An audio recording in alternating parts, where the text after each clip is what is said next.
Halo semuanya, kembali lagi bersama kami. Kali ini kita akan membahas sebuah peristiwa yang sempat membuat heboh dan menjadi sorotan banyak orang. Tepatnya pada tanggal 24 Februari tahun 2026, sebuah insiden kericuhan terjadi di Yogyakarta, kota yang selama ini kita kenal dengan kedamaian dan keramahannya. Peristiwa ini bukan hanya sekadar berita sesaat, tapi juga meninggalkan banyak pertanyaan dan pelajaran berharga bagi kita semua. Dalam video ini, kita akan mencoba merangkai kronologi lengkap dari kejadian tersebut. Mulai dari pemicu awalnya, bagaimana situasinya memanas, hingga langkah-langkah penyelesaian yang diambil. Tujuan kami bukan untuk menghakimi atau menyalahkan pihak manapun, melainkan untuk memberikan gambaran yang utuh dan objektif berdasarkan informasi yang berhasil kami kumpulkan dari berbagai sumber terpercaya. Kami ingin mengajak kalian semua untuk melihat peristiwa ini dengan kepala dingin, memahami akar permasalahannya, dan belajar bersama agar kejadian serupa tidak terulang di masa depan. Mari kita mulai penelusuran kita. Semuanya bermula pada pagi hari yang cerah di tanggal 24 Februari tahun 2026. Yogyakarta tampak seperti biasanya, sibuk dengan aktivitas warganya. Namun, suasana mulai berubah ketika sekelompok massa dari sebuah organisasi masyarakat berkumpul di salah satu titik strategis di pusat kota. Menurut informasi yang beredar, aksi ini awalnya direncanakan sebagai unjuk rasa damai untuk menyuarakan aspirasi mereka terkait isu sosial yang sedang hangat saat itu. Mereka membawa spanduk dan poster, serta bersiap untuk melakukan orasi. Pihak kepolisian sudah bersiaga sejak pagi, mengantisipasi adanya aksi tersebut. Jalur-jalur lalu lintas di sekitar lokasi mulai dialihkan untuk mencegah kemacetan parah. Awalnya, semua berjalan cukup kondusif. Para orator bergantian menyampaikan pendapat mereka melalui pengeras suara, sementara aparat keamanan menjaga jarak, memantau situasi agar tetap terkendali. Tidak ada tanda-tanda bahwa hari itu akan berakhir dengan kericuhan. Menjelang siang, sekitar pukul 11, ketegangan mulai terasa. Dari arah yang berlawanan, muncul kelompok massa tandingan. Kelompok kedua ini memiliki pandangan yang berseberangan dengan kelompok pertama. Mereka datang dengan jumlah yang juga tidak sedikit, meneriakan yel-yel yang menentang aksi kelompok pertama. Terjadilah perang urat saraf. Kedua kubu saling berhadapan, dipisahkan oleh barikade dan barisan aparat keamanan. Saling sahut, argumen, dan provokasi verbal tak terhindarkan. Suasana yang tadinya terkendali, kini berubah menjadi tegang dan rawan gesekan. Pihak keamanan, yang terdiri dari gabungan polisi dan TNI, berusaha keras menengahi kedua belah pihak. Negosiasi coba dilakukan. Para pemimpin dari masing-masing kelompok diajak berdialog, namun tampaknya sulit menemukan titik temu. Masing-masing pihak bersikeras dengan pendiriannya. Suhu politik di lokasi semakin memanas seiring dengan teriknya matahari siang itu. Warga sekitar yang tadinya hanya menonton dari kejauhan mulai merasa khawatir dan memilih untuk menjauh dari lokasi.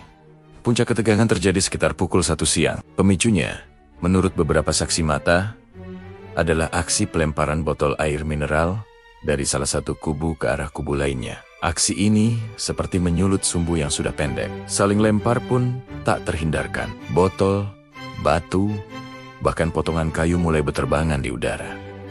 Situasi seketika menjadi kacau. Suara teriakan, bentakan, dan bunyi benda-benda yang beradu memenuhi udara. Aparat keamanan yang berada di tengga-tengga kedua massa langsung bergerak cepat. Mereka membentuk barikade yang lebih rapat, mencoba memisahkan kedua kelompok yang mulai saling dorong. Beberapa kali terdengar tembakan gas air mata untuk membubarkan massa yang semakin sulit dikendalikan. Asap putih mengepul, membuat mata perih dan napas sesak, memaksa sebagian massa untuk mundur.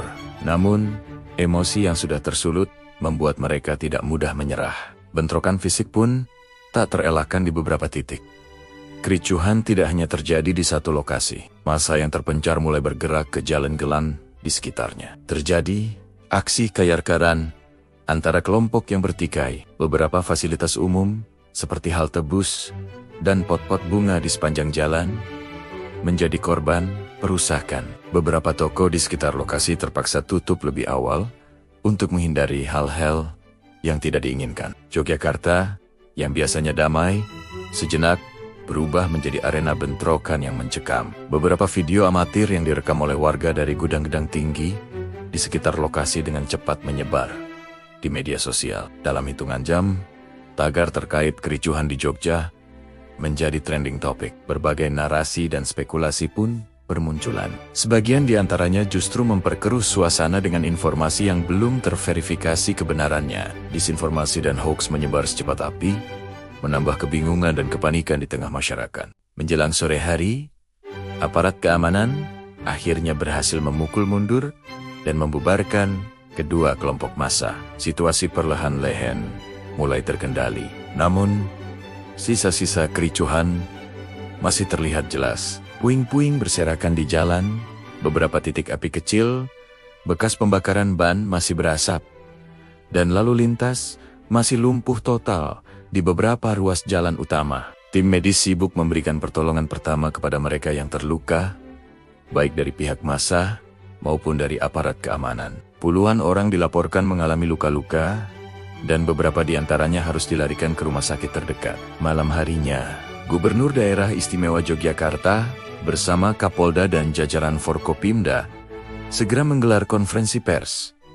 Dalam pernyataannya, Gubernur menyampaikan keprihatinan yang mendalam atas peristiwa yang terjadi. Beliau menegaskan bahwa kekerasan bukanlah cara untuk menyelesaikan perbedaan pendapat dan mengimbau seluruh masyarakat untuk menahan diri serta tidak terprovokasi oleh isu-isu yang tidak bertanggung jawab. Beliau juga berjanji bahwa pemerintah daerah bersama aparat keamanan akan mengusut tuntas insiden ini dan menindak tegas siapapun yang terbukti menjadi provokator atau pelaku kekerasan.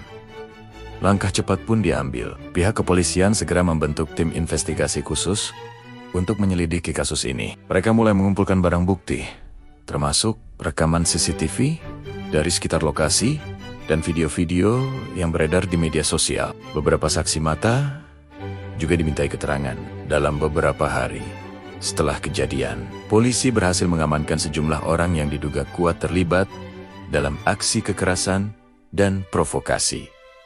Proses hukum pun mulai berjalan. Pasca kejadian, suasana di Yogyakarta berangsur-angsur pulih. Warga bersama-sama membersihkan sisa-sisa kericuhan. Komunitas-komunitas lintas iman dan budaya segera bergerak, mengadakan berbagai acara dialog dan pertemuan untuk merajut kembali kebersamaan. Mereka ingin menunjukkan bahwa semangat toleransi dan persaudaraan di Jogja jauh lebih kuat daripada insiden sesaat tersebut. Pesan utamanya jelas, Jogja adalah rumah bersama, tempat bagi semua orang untuk hidup berdampingan dengan damai. Peristiwa 24 Februari tahun 2026 ini menjadi pengingat pahit bagi kita semua, bahwa perbedaan pendapat adalah hal yang wajar dalam demokrasi, namun harus disalurkan melalui cara-cara yang beradab dan konstitusional. Kekerasan hanya akan melahirkan luka dan kerusakan, tidak akan pernah menghasilkan solusi. Pentingnya literasi digital dan kemampuan untuk menyaring informasi juga menjadi pelajaran utama agar kita tidak mudah termakan hoaks yang bisa memecah belah. Semoga dari kejadian ini kita semua, khususnya warga Yogyakarta, bisa mengambil hikmahnya. Semangat Jogja Istimewa bukan hanya slogan, tetapi harus terus kita rawat dalam tindakan nyata sehari-hari. Dengan menjaga toleransi, mengedepankan dialog, dan menghargai perbedaan, kita bisa memastikan bahwa kedamaian akan selalu menjadi denyut nadi kota ini. Terima kasih sudah menyimak cerita lengkapnya. Menurut Anda, siapakah yang paling bertanggung jawab atas pecahnya kericuhan ini? Apakah massa pengunjuk rasa, kelompok provokator, atau cara aparat menangani situasi? Mari kita diskusikan di kolom komentar dengan bijak dan saling menghargai. Jangan lupa untuk like, subscribe, dan bagikan video ini agar semakin banyak orang yang bisa belajar dari peristiwa ini. Sampai jumpa di video berikutnya. Tetap jaga persatuan. Jangan lupa subscribe.